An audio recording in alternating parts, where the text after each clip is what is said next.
ganhar um carro é algo bom ou algo ruim? Rápido. 99% responderam bom. E 1% ficou desconfiado porque eu fiz uma pergunta muito óbvia, né? Rapaz, eu não vou responder não, porque essa pergunta é meio óbvia, então deixa eu pensar. E, na verdade, a resposta bom ela é muito precipitada, vamos dizer assim. A melhor resposta é depende. Quer ver? Quer ver uma bênção? Uma pessoa maior de idade, habilitada, com condição de botar gasolina, com condição de fazer manutenção no carro, pagar IPVA, se possível colocar um seguro, aí é uma bênção, maravilha, concordam comigo? Ah, Nael, mas eu não tenho condição de manter o carro. Se eu recebesse o carro, eu poderia vender esse carro, e esse dinheiro seria uma bênção, sim ou não? Mas entregue um carro na mão de uma criança, e diga, pode usar.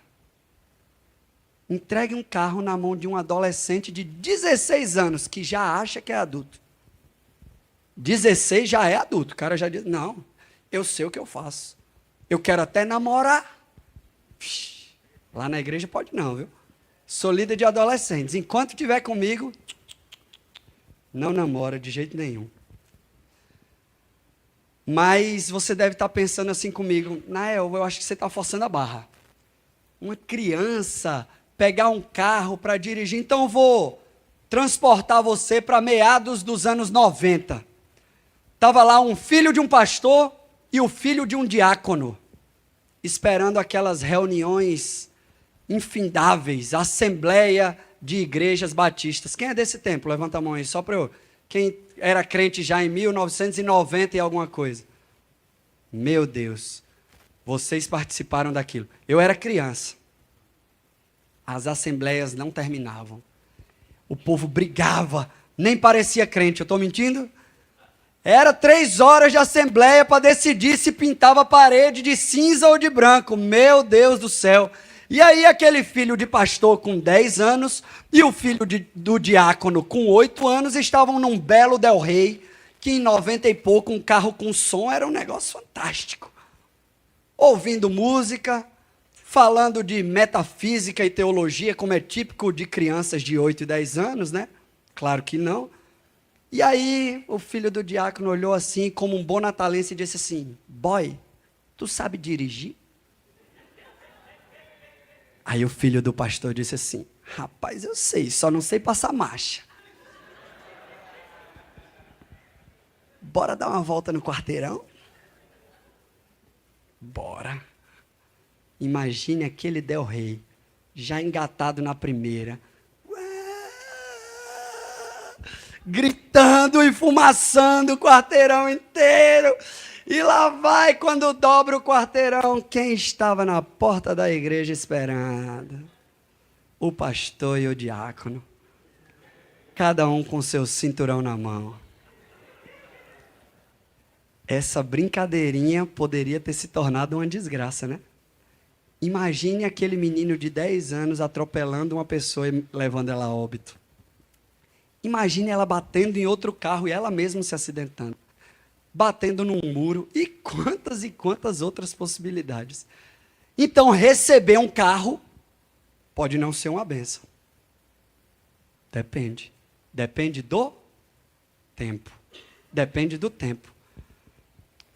E aí é por isso que o texto diz, resistir ao diácono, e ele... Não é assim não, viu gente?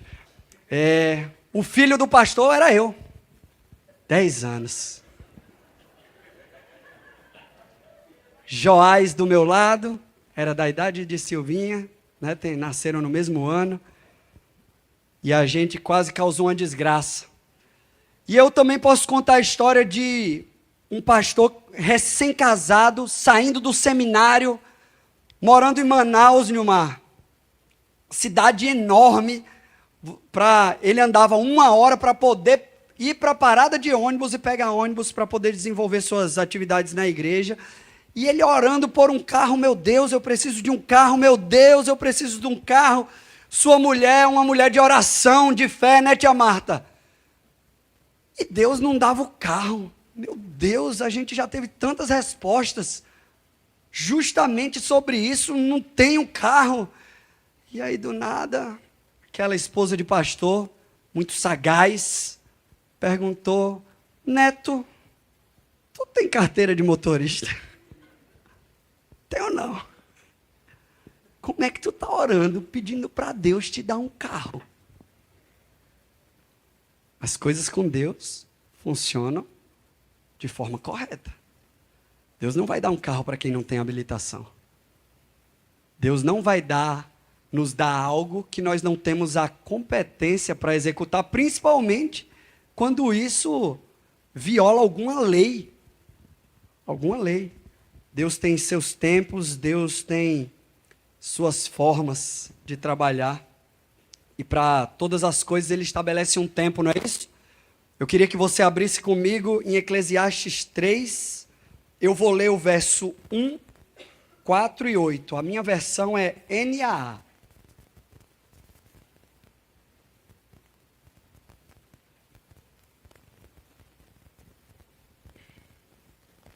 Eclesiastes 3:1 diz assim: tudo tem o seu tempo determinado, e há tempo para todo o propósito debaixo do céu.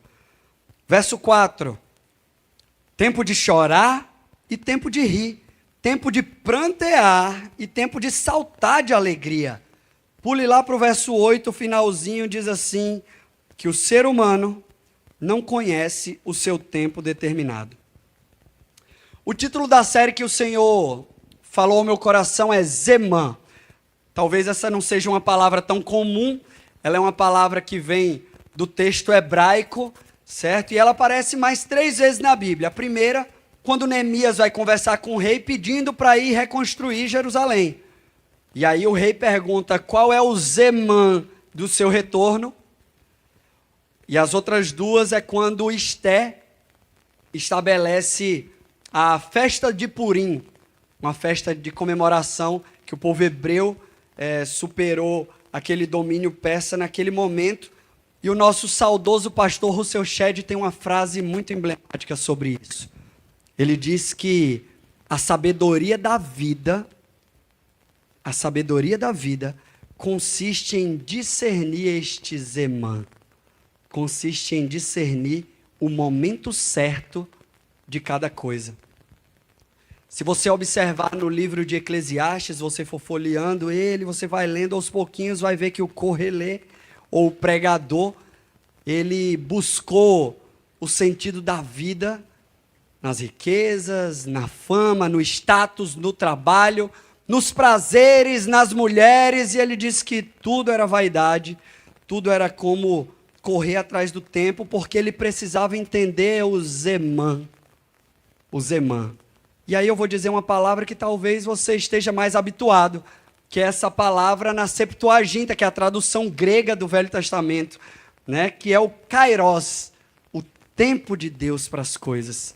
Zemã tem a ver com isso, com estações, ele tem esse sentido, estações, tempo determinado. E é essa palavra que está lá em Eclesiastes. Existe um Zemã para cada coisa. E ele fala de 8 temáticas. E como Nilmar disse que vocês estão bem habituados a ouvir 1h30 de mensagem, eu vou falar de apenas uma, tá bom? Não fiquem nervosos. E aí eu queria falar apenas do tempo de chorar e tempo de rir. Mas antes disso eu queria que a gente orasse mais uma vez. Feche seus olhos. Senhor, muito obrigado pela oportunidade de pregar a Tua palavra. Muito obrigado por este lugar, por cada palavra que já foi dita até agora, cada testemunho. Vemos a boa mão do Senhor. Vemos que o Senhor tem um tempo determinado para cada coisa. Vemos o testemunho da irmã que trabalhou por tantos anos numa área e agora chegou o tempo de mudar. Vemos o testemunho do outro irmão que orou por um amigo e hoje ele pode se alegrar em colher esses frutos. O Senhor é bom. O Senhor é bom. Nos ajude a contar os nossos dias para que possamos alcançar corações sábios. Nós precisamos entender o tempo certo de cada coisa. Nos ajude. Sem o Senhor a gente não vai conseguir. Em nome de Jesus, amém. Para explicar essa história, eu queria que você abrisse comigo no livro de 1 Samuel. E como essa é uma igreja batista, está acostumada a ler textos longos. Nós vamos ler 20 versículos, tá? Nós vamos ler do 1 até o versículo 20, mas eu tenho certeza que você conhece a história de Samuel. Acompanhe comigo, 1 Samuel 1, do 1 ao 20. A minha versão é NAA. Houve um homem em Ramataí Zofim, da região montanhosa de Efraim, cujo nome era Eucana, filho de Jeroão, filho de Eliú, filho de Tou, filho de Zuf, Efraimita. Eucana tinha 2 mulheres, e aí eu queria que você pausasse aí e olhasse para mim rapidinho. Ele tinha 2 mulheres e ele vai dizer o motivo logo depois, tá? Não é porque ele gostasse de ser alguém polígamo, né? Ele não queria ter 2 mulheres só por querer. Existia uma tradição naquele tempo em que, se você casa com uma mulher e ela não tem condição de lhe dar filhos, você tinha o direito de ter outra mulher para que você desse continuidade à sua geração, tá? Então vamos continuar.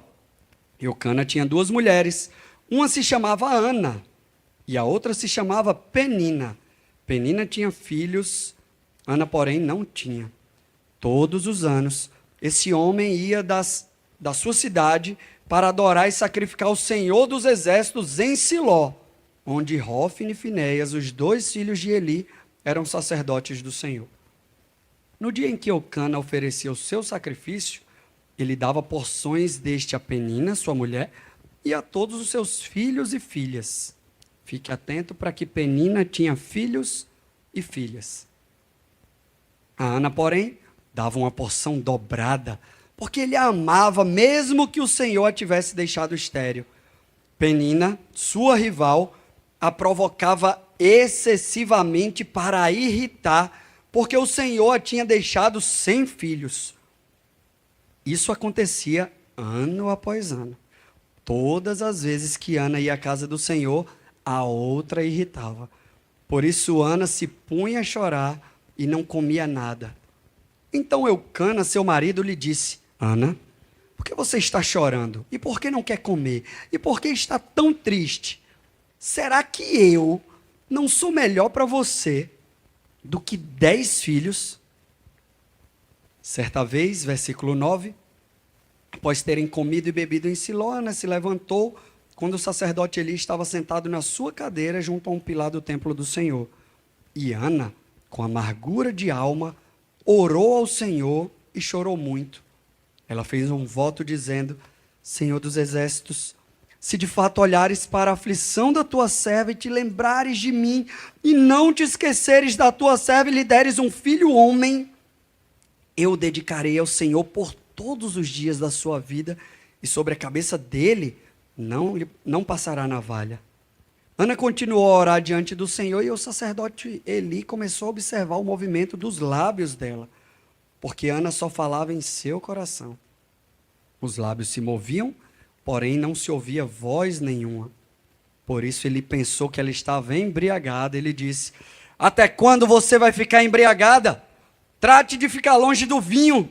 Ana, porém, respondeu: não, meu senhor, eu sou mulher angustiada de espírito, não bebi vinho nem bebida forte, apenas estava derramando a minha alma diante do Senhor.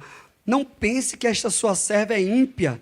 Eu estava orando assim até agora, porque é grande a minha ansiedade e a minha aflição. Então ele disse: vá em paz, e que o Deus de Israel lhe conceda o que você pediu. Ana respondeu: que eu possa encontrar favor aos seus olhos. Então ela seguiu o seu caminho, comeu alguma coisa, e o seu semblante já não era triste. Versículo 19, eles se levantaram de madrugada e adoraram diante do Senhor. Depois voltaram para casa em Ramá. Eucana teve relações com Ana, sua mulher, e o Senhor se lembrou dela. Ana ficou grávida e, passado o devido tempo, teve um filho, a quem deu o nome de Samuel, pois dizia: do Senhor o pedi. Amém? Eclesiastes 3:4 diz que há tempo de chorar e há tempo de prantear. E Ana estava vivendo esse momento. Se você conseguir voltar na sua memória o que a gente leu, o versículo 6 diz que Ana tinha uma rival.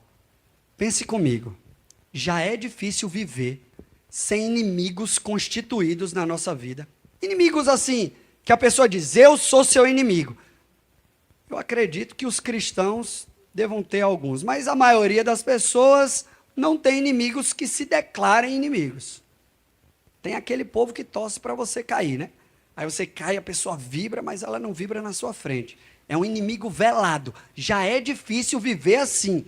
Imagine viver com uma rival. Rival. O texto diz que ela tinha uma adversária que a irritava constantemente. Essa mulher a irritava excessivamente, que o objetivo dela era viver para irritar Ana. Que pessoa maravilhosa era Penina, né? E aí eu quero te fazer a primeira pergunta. Será que tem uma Penina na sua vida? Guarde essa pergunta no seu coração. Só que não acaba por aí. O verso 7 diz que Penina fazia isso o quê? Com constância. O texto diz que ano após ano eles iam adorar o Senhor e todo ano que eles iam adorar o Senhor, Penina irritava Ana.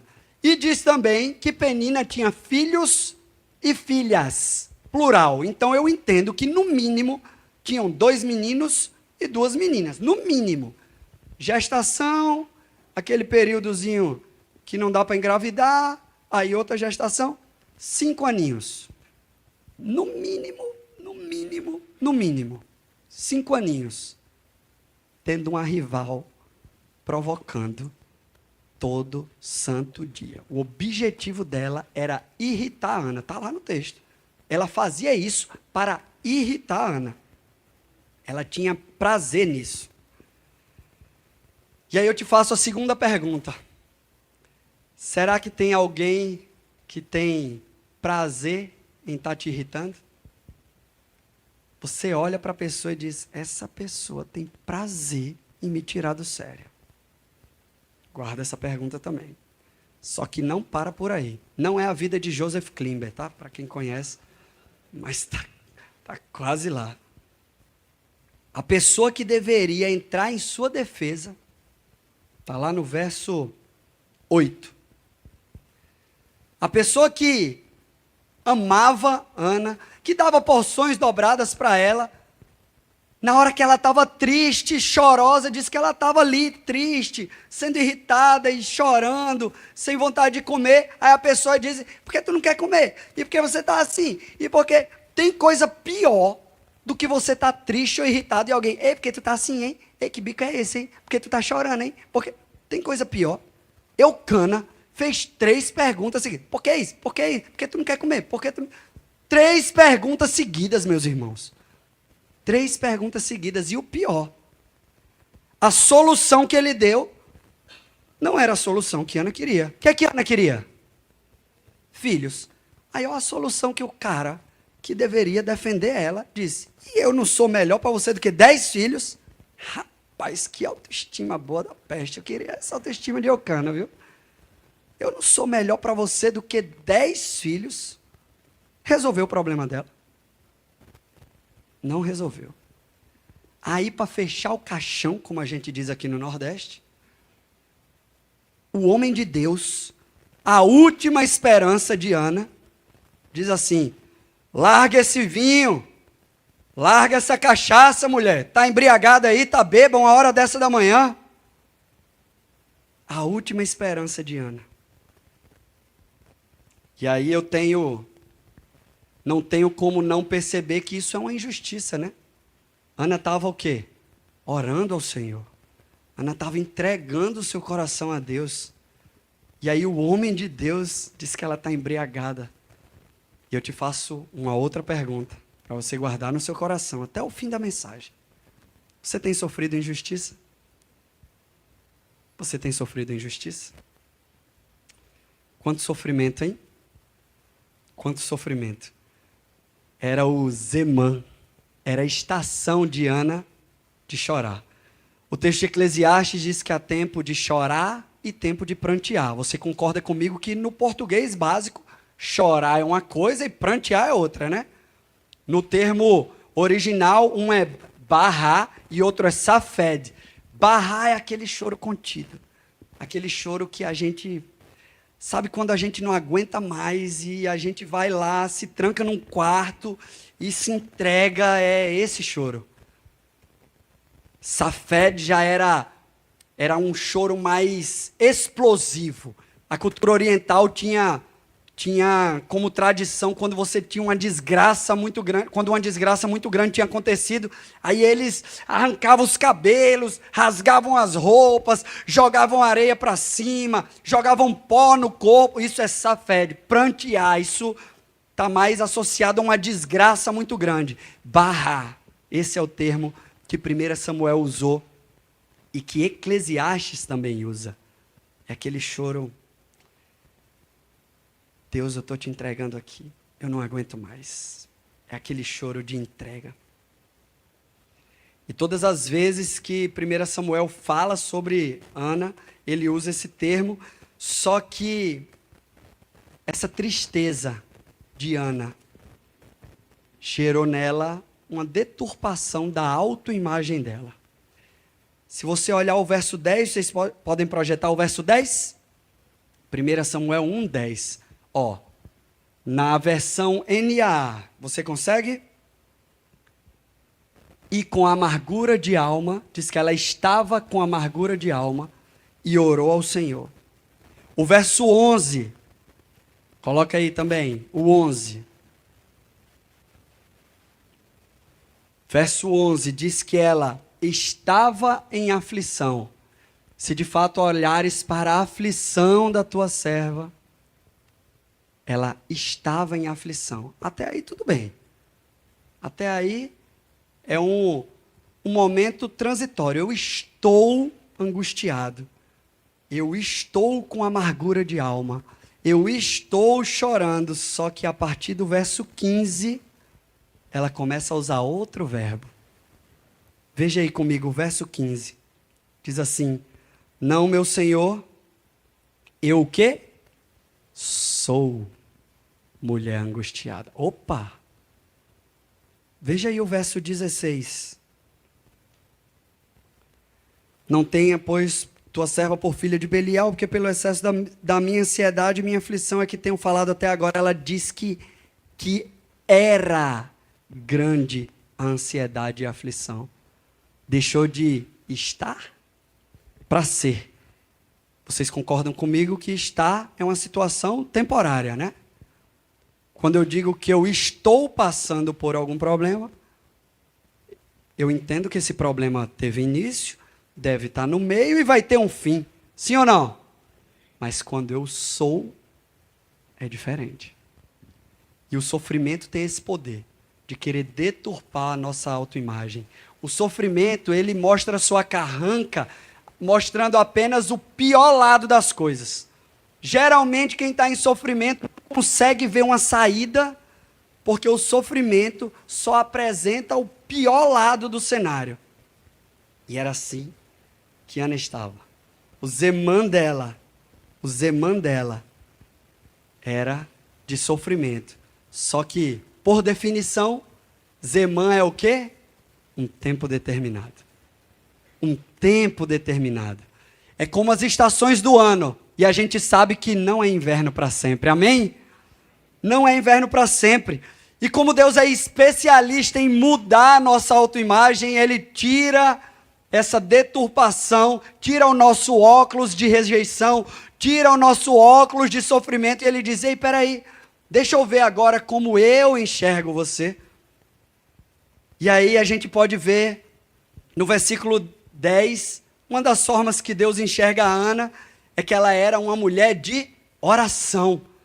O sofrimento dela poderia ter transformado ela numa mulher amarga, numa mulher murmuradora, reclamona. E o sábio disse que é melhor morar no canto da casa, lá na beira do muro, do que embaixo de um teto com uma mulher reclamona. Está lá em Provérbios. Não tem coisa pior do que o murmurador. Não tem. O próprio Deus disse a Moisés, vem cá, vamos fazer assim, eu faço de você uma grande nação, mas eu vou matar geral. Não aguento esse povo murmurando. Deus não aguenta, imagine a gente. Mas ela não era murmuradora. Ela foi colocar a sua tristeza aos pés de quem? Do Senhor. Uma mulher de oração. O verso 11 diz que ela era uma mulher de fé. Porque venhamos e convenhamos, se é impossível, para que eu vou pedir? Se é impossível de acontecer, eu vou pedir para quê? Só para eu me frustrar mais? Eu vou pedir se eu tiver fé. Ana conhecia a história de Sara. Ana conhecia a história de Raquel. Mulheres que eram estéreis e foram agraciadas pelo Senhor com a possibilidade de serem mães. E ela tinha fé que o mesmo Deus que fez com Sara, que fez com Raquel, podia fazer com ela. O verso 15 diz que ela era uma mulher respeitosa. Olha aí a deturpação da autoimagem dela e agora como a gente pode olhar para como Deus via Ana. Na hora que o sacerdote chegou para ela e disse, já está na cachaça, larga essa bebida, mulher. Ela poderia dizer, como é que é? Né? Mulher nordestina retada, igual a gente costuma dizer aqui, ia dizer, o quê? Me respeite, seu cabra. Eu estou orando. Isso é fácil de ouvir, né? Alguém pisa no seu calo, você, ei! Mas Ana disse, não, meu Senhor. Não, meu Senhor. Eu estou colocando meu coração diante de Deus. Ela não afrontou aquele homem de Deus em nenhum momento. Uma mulher respeitosa. O verso 24 diz que ela era uma mulher de palavra. No tempo que Samuel desmamou, ela entregou ele no templo. Eu tenho um filho, o meu filho mais novo tem 5 anos. E Ana entregou Samuel mais jovem do que ele. Bebê desmama. Se você deixar ele ali por muito, muito tempo, no máximo, com 3 anos.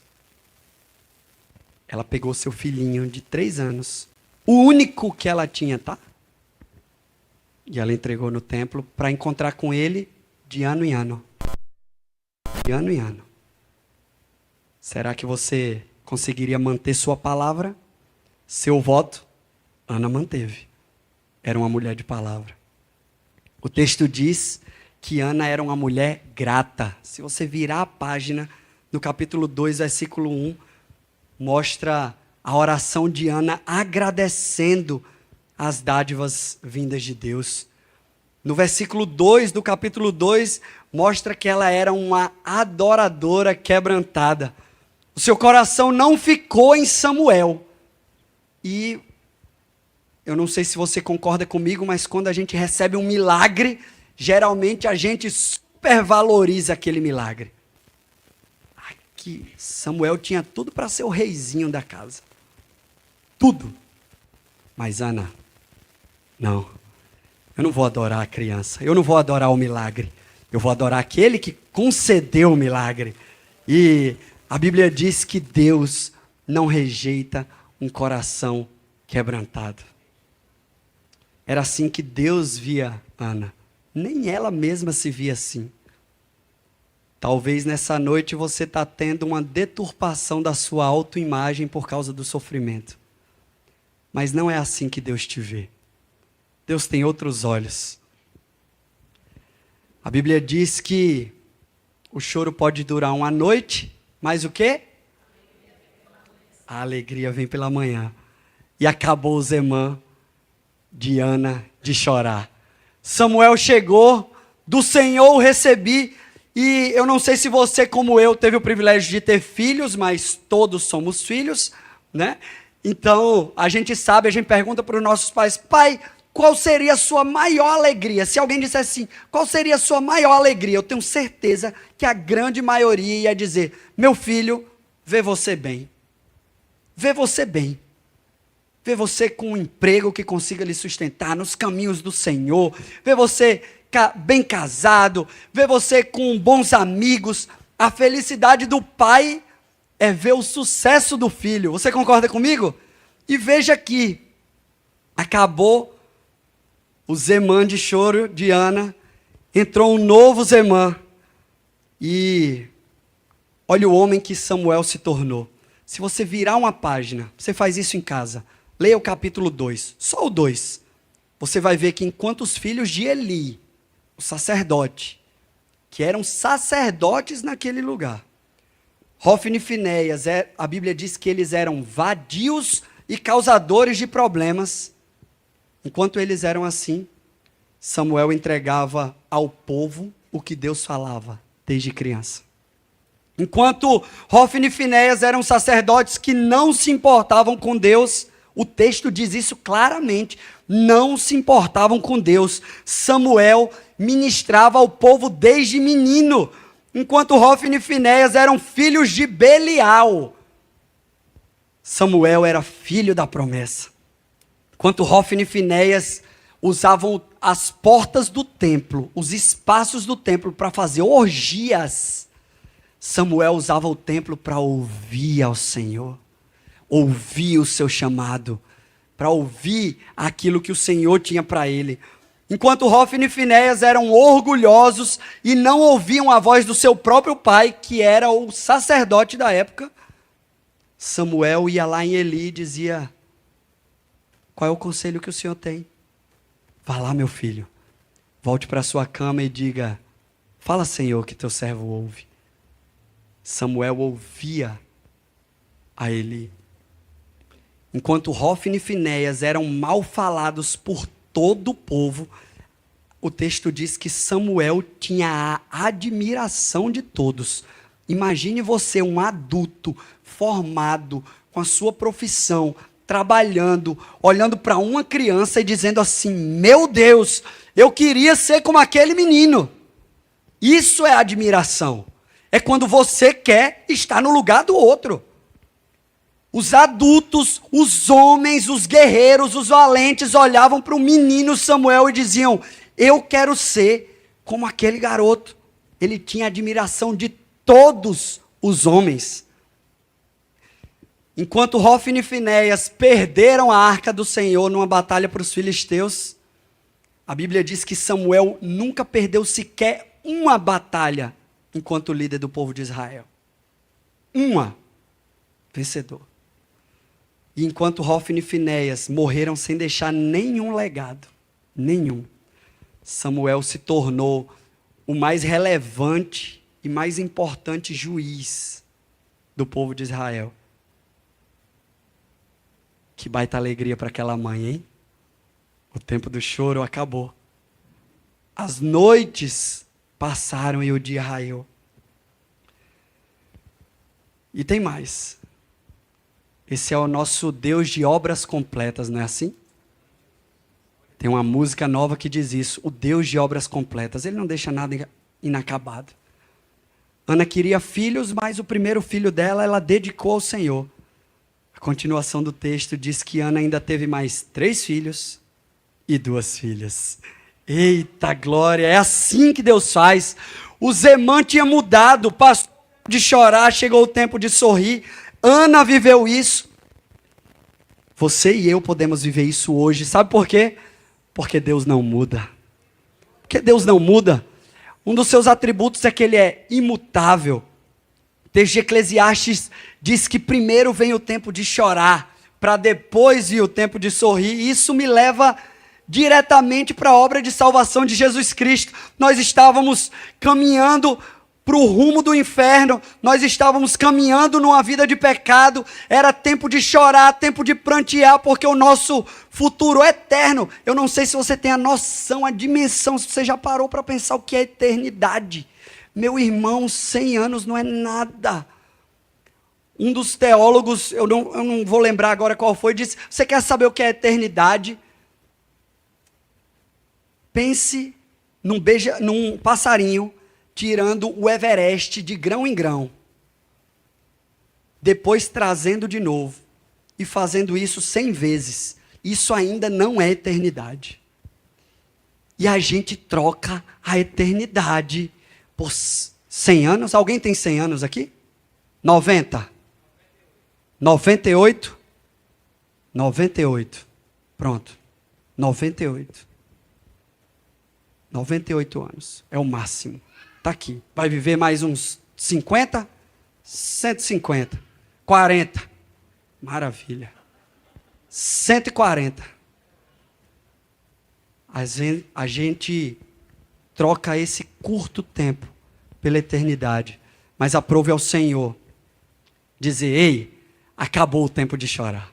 Vocês têm outro caminho. E aí ele envia Jesus Cristo para morrer numa cruz, para nos resgatar do império das trevas e para nos garantir o acesso, livre acesso a Deus.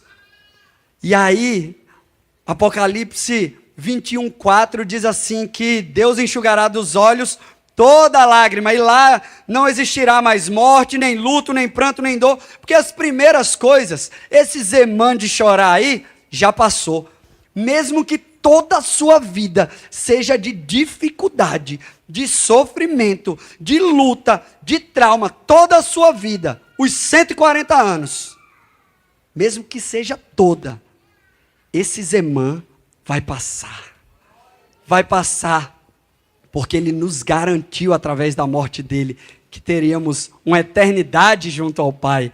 E aí será tempo de saltar de alegria, será tempo de ter uma alegria completa, só que nós podemos viver nessa terra uma sombra, um aperitivo dessa alegria. Jesus disse lá em João 15:11, que ele nos daria alegria, essa alegria seria completa se guardássemos os seus mandamentos. Você pode viver a alegria aqui, meu irmão, mesmo em meio ao sofrimento, mesmo em meio a uma vida difícil, mesmo em meio à injustiça. Você pode viver isso aqui, mas só dá para viver isso se a gente se entregar genuinamente ao senhorio de Cristo. Toda a Bíblia aponta para Jesus. Toda a Bíblia aponta para Jesus. E a história de Samuel não foi diferente. Assim como Samuel, Jesus foi fruto de um milagre.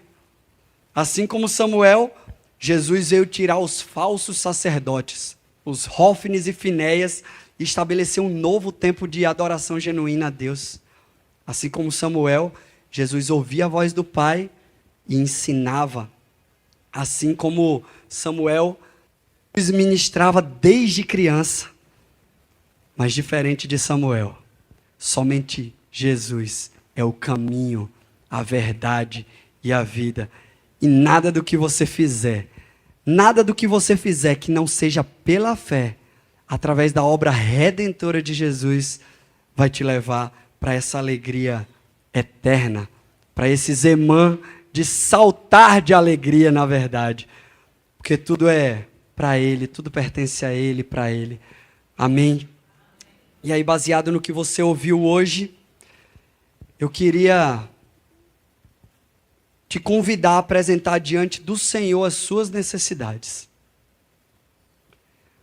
Se você observar o texto, você vai ver que em nenhum momento Ana disse assim: Deus, trata com Penina, aquela mulher que só faz me irritar, seja juiz na minha vida. Não, ela apresentou as próprias necessidades. Penina tinha outra história. Penina era irrelevante diante do milagre que ela estava para viver.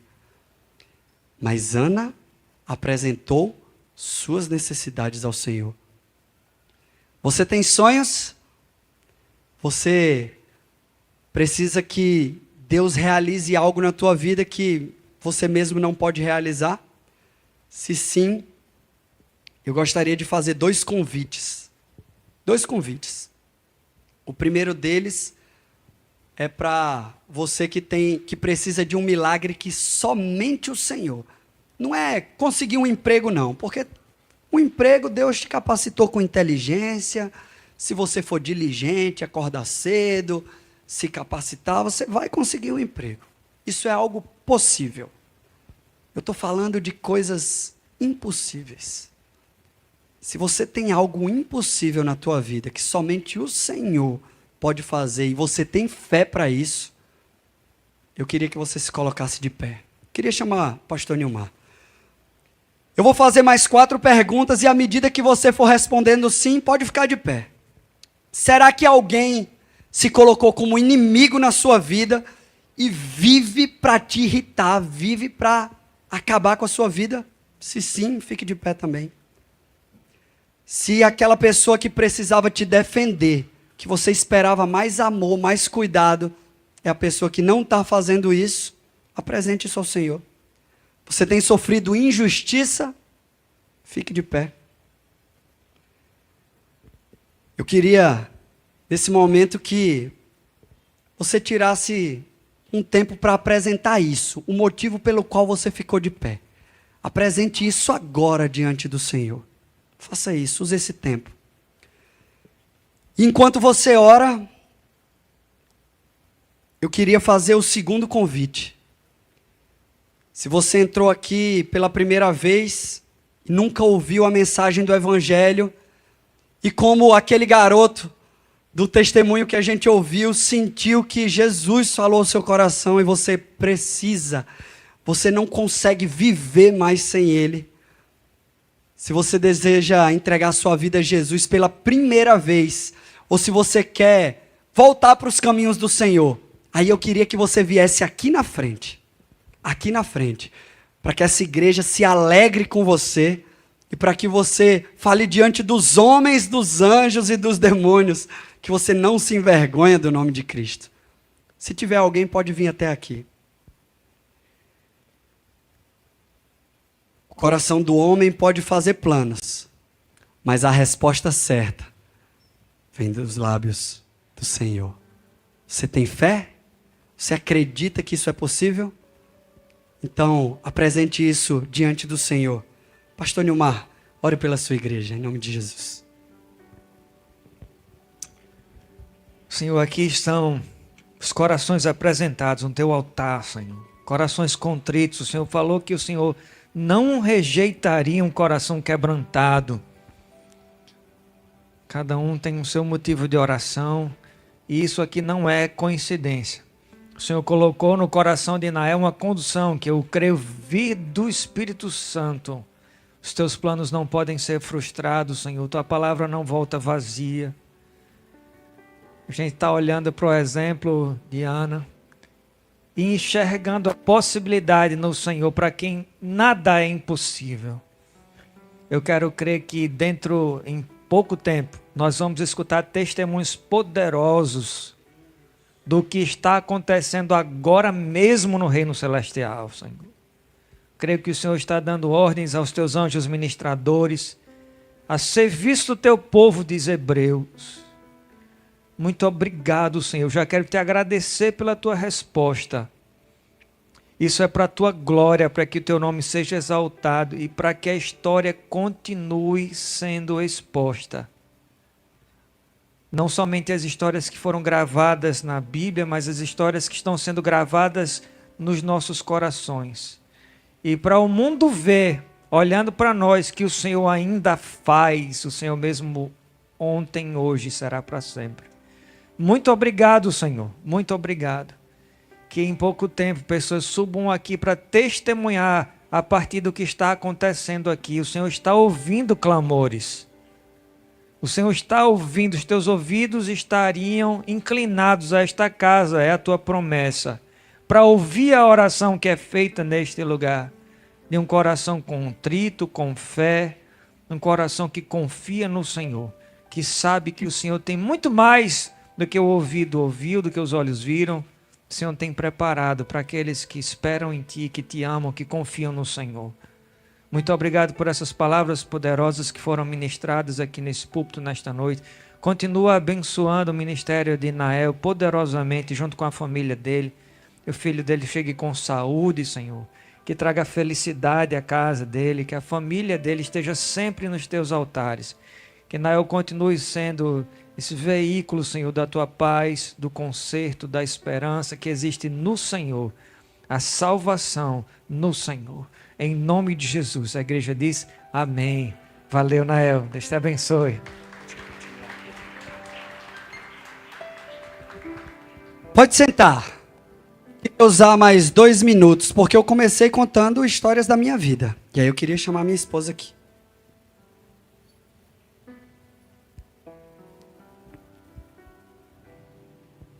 Ela não orou, teve que me receber como marido. Eu orei bastante, olha o que Deus me deu. E aí eu queria fortalecer a sua fé nesse momento. Olhe para ela agora. Mas nem sempre foi assim. Você pode colocar a primeira foto? Só um instantinho, só um instantinho. A gente tem um testemunho também para contar. Que bom que essa igreja tem esse hábito, né, de viver e de ouvir testemunhos. Hoje nós estamos aqui com 4 anos de casado, mas ela já teve que viver isso aí, ó. Um câncer. Um câncer que teve que passar por todos os procedimentos, né? Todas as quimioterapias, radioterapia. Graças a Deus não precisou remover a mama, foi um câncer de mama. Mas pode botar lá, pode deixar na foto. Pode deixar na foto. Perdeu todos os cabelos do corpo, e para a mulher, a gente sabe que isso é muito importante, né? Já foi assim. O diagnóstico já foi, para que você tenha filhos, você precisa congelar seus óvulos, não foi? E aí, vamos fazer os procedimentos, não tem uma pipeta? Sei lá, um dos equipamentos para recolher os óvulos não estava, ia vir de outro estado, e aí a médica dela disse, nós não podemos esperar, vamos fazer a quimioterapia, sai da quimioterapia, telefone liga. Oi, Franciele, tudo bom? Chegou o equipamento. Poxa, agora é tarde. Fez quimioterapia, acabou as possibilidades. Não congelou o óvulo. Não congelou o óvulo. E o tempo passou. Os cabelos cresceram. Mas aí os exames, você pode colocar lá no exame. Esse é um exame de exatamente 1 ano atrás. E lá embaixo está dizendo que os ovários estavam atrofiados. Lá na conclusão. Pode colocar lá na conclusão, lá embaixo. Se vocês não conseguirem ver, vocês vão ter que acreditar em mim. Ovários atrofiados. Talvez os homens não estejam muito ligados nisso, mas ovários atrofiados significa esterilidade. Mulher não pode gerar com ovários atrofiados. Só que assim como Ana, ela tinha uma promessa. Assim como Ana, um dia, ela contando seu testemunho, foi numa igreja, pastor Nilmar, e entregaram um quadro para ela. Eu esqueci até de mandar a foto do quadro, mas a foto do quadro é assim. É um homem e uma mulher, com um bebê no braço, e 2 crianças ao redor. E aquela pastora disse assim, Deus está me dizendo que esse é um quadro profético para a tua vida. E ela, quero não, eu só quero uma barriga no máximo. Aí Deus manda para ela alguém com 2 meninos já. Foi o que aconteceu. E esse ano, você pode botar na última foto. Nós acabamos de descobrir que ela está grávida. Como isso? Inseminação? Tratamento? Não! O Deus de obras completas. O Deus de obras completas. Quando Ele promete, Ele faz. Sabe por quê? É porque ela é bonita, é porque ela é de Deus, é porque ela cresceu na igreja, ou porque isso. Não! É porque Ele é Deus. e Ele vela em cumprir a sua palavra. Ele é Deus poderoso, é o mesmo Deus que abriu o mar vermelho, meu irmão. É o seu Deus. É o seu Deus. Você ficou em pé e apresentou a sua situação. Conte os dias, anote a data que você orou. Anote, porque Ele é o mesmo Deus. O pastor de vocês orou dizendo isso. Em poucos dias ouviremos outros testemunhos aqui. E eu acredito, sabe por quê? Porque nós estamos vivendo milagres. Nós estamos vivendo milagres. Deus não tem preferidos, tá? Deus não tem preferidos. Se você se colocar diante dele, da forma que ele quer, se você buscar o Senhor, ele vai se revelar a você. E ele pode te dizer não, mas você vai entender. Paulo pediu, né? Deus, e esse espinho na minha carne? Ele disse, ei, você já tem muita coisa, segura esse aí. Mas ouviu a voz do Senhor. Não há nada melhor do que viver ao lado de um Deus vivo, viver para um Deus vivo, todo-poderoso, que agiu no passado e continua agindo. Ele abriu a madre de Sara, de Raquel, de Ana, de Franciele, e pode fazer com você.